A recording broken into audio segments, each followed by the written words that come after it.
कि अंग्रेज, इतना छोटा सा तो देश है अंग्रेजों का ब्रिटेन, और वहां से जहाजों और नावों में बैठकर आए और भारत पर राज कर दिया। मुगल कितनी दूर से, मध्य एशिया से घोड़ों पर बैठकर आए और इस देश पर राज कर लिया। क्यों कर लिया? क्योंकि हमारी आदत नहीं थी अन्याय से लड़ने की। अगर उस समय हमारी आदत होती जूझने की, संघर्ष करने की, गलत के खिलाफ लड़ने की, तो ना तो हमने मध्यकाल में गुलामी सही होती और ना हमने अंग्रेजों की 200 साल की गुलामी सही होती। वैसे ये जब से मानव, सबसे पहले तो मैं आपको बधाई देती हूँ। बधाई इस बात की देती हूँ कि आपने अन्याय को चुपचाप सहने के बजाय संघर्ष का रास्ता चुना।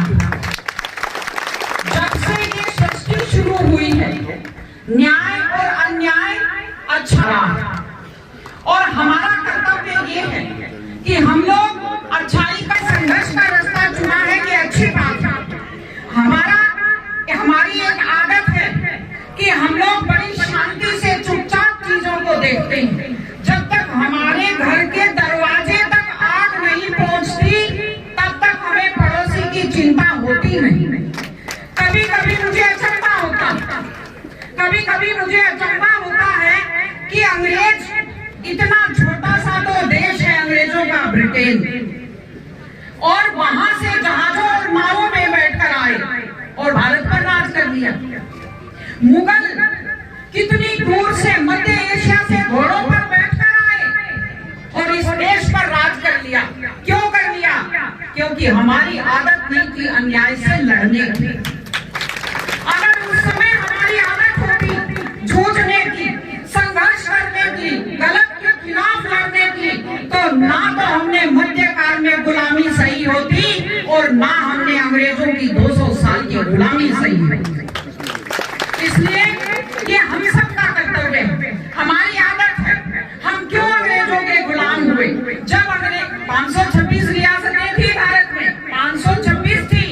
जब अंग्रेज उस पड़ोसी पर हमला करते थे, यहाँ बैठा हुआ राजा खुश होता था, अच्छा है वो मर रहा है, उसको सबक मिल रहा है।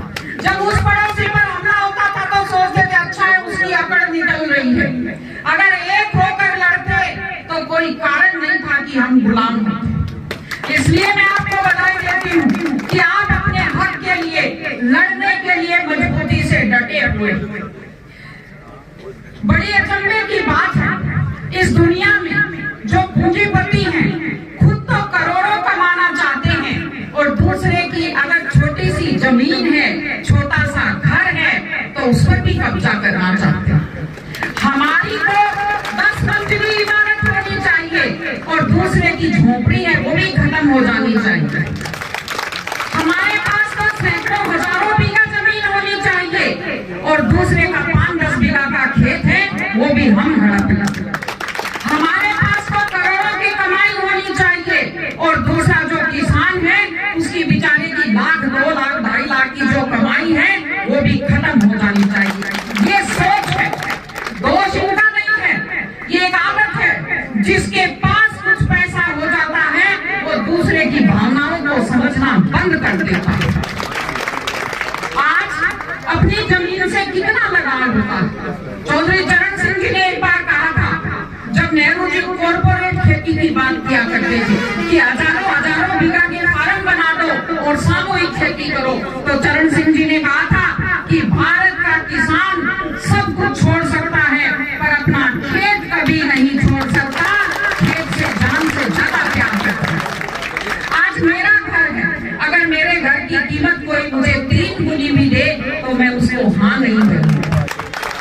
अपने घर के साथ लगाव होता, अपने खेत के साथ लगाव होता। आपको कोई एक मदिरा देता है और वो कहता है तो आप मना कर देते हो, फिर वो कहता है ये खेत का, मेरे खेत का मदिरा है, आप खाइए, तो आप उसको जरूर खाते हो, सम्मान दे देंगे। एक लगाव होता है अपने घर से, एक लगाव होता है अपने खेत से। बात पैसे की नहीं है, जो व्यक्ति खेत और घर छोड़ता है उसकी मानसिक पीड़ा को कभी पैसे में तोला नहीं जा सकता। इसलिए ये चीजें प्रशासन को समझनी चाहिए, सरकार एक मुख्य जो मुद्दा है मतलब रोजगार का, जो एक मांग मैंने पढ़ी मुझे सबसे सही लगी कि लोकल लोगों को रोजगार मिलना चाहिए, लोकल लोगों के वाहन यहाँ ट्रांसपोर्ट पे लगनी चाहिए।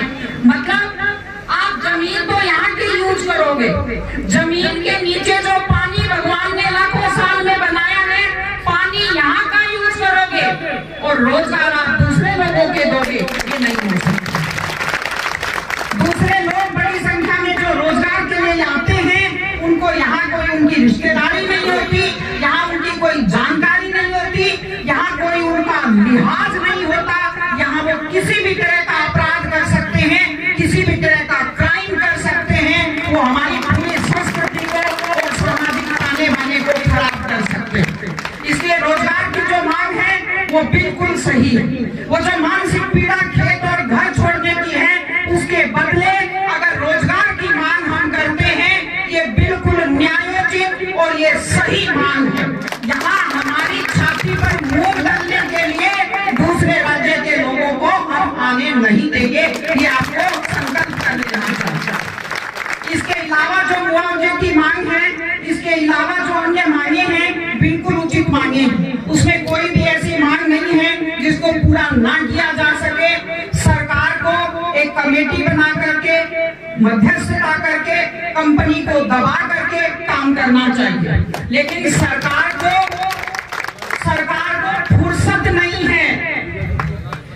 सरकार का जो मुखिया जी हैं, वैसे यहाँ कोई राजनीति की बात मैं नहीं करना चाहती, लेकिन आप सब भी जानते हैं कि सरकार के जो मुखिया हैं वो वेंटिलेटर पर है। अब एक आदमी हॉस्पिटल में आईसीयू में वेंटिलेटर पर लेटा हो और आप उससे उम्मीद करो कि ये हमारा फलाना काम कर दे, ये हमारा ढिमका काम कर दे, वो कहाँ से कर देगा? वो अपनी सांस गिन रहा है, ये सरकार अपनी सांसें गिन रही है, इसके पास फुर्सत नहीं। मंत्रियों को एमएलए से लड़ने से फुर्सत नहीं, एमएलए को मंत्री से लड़ने से फुर्सत नहीं। एक खनन माफिया की बात चली थी तो कांग्रेस के एक एमएलए थे भरत सिंह जी, जो अभी विधानसभा में आ भी नहीं रहे इस बार, हम नहीं कह रहे हैं।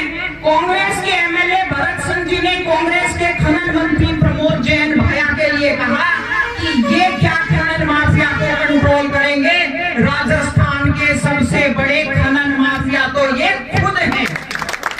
तो ऐसी सरकार से हम क्या उम्मीद करें? लेकिन फिर भी संघर्ष करेंगे। सीकर और झुंझुनू कोई अलग नहीं है, नक्शा बनता है उस पर पेन से लकीरें खींची जाती हैं कि ये सीकर हो गया, ये झुंझुनू हो गया, ये चुरू हो गया। कागज पर खींची हुई लकीरों से हम लोग अलग अलग नहीं हो गए, हम लोग एक हैं।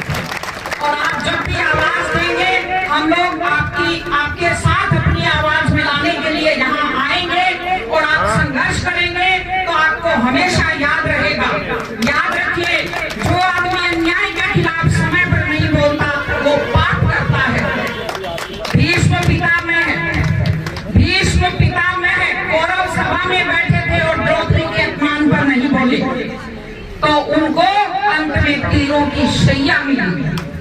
और गिद्धराज जो थे जटायु, उन्होंने जब सीता माता का अपहरण देखा तो उन्होंने रावण के खिलाफ संघर्ष किया तो मृत्यु के समय प्रभु श्री राम की गोद। जो व्यक्ति अन्याय के खिलाफ नहीं बोलता वो पाप का भागी होता है, उसकी आने वाली पीढ़ियां कोसती हैं। जैसे आज हम कहते हैं कि शायद हमारे बुजुर्गों ने कुछ गलती की कि हम मुगलों के गुलाम हुए, शायद हमारे बुजुर्गों ने कुछ गलती की कि हम अंग्रेजों के गुलाम हुए। आप याद रखना, ऐसा ना हो कि आपकी आने वाली पीढ़ियां ये कहें कि हमारे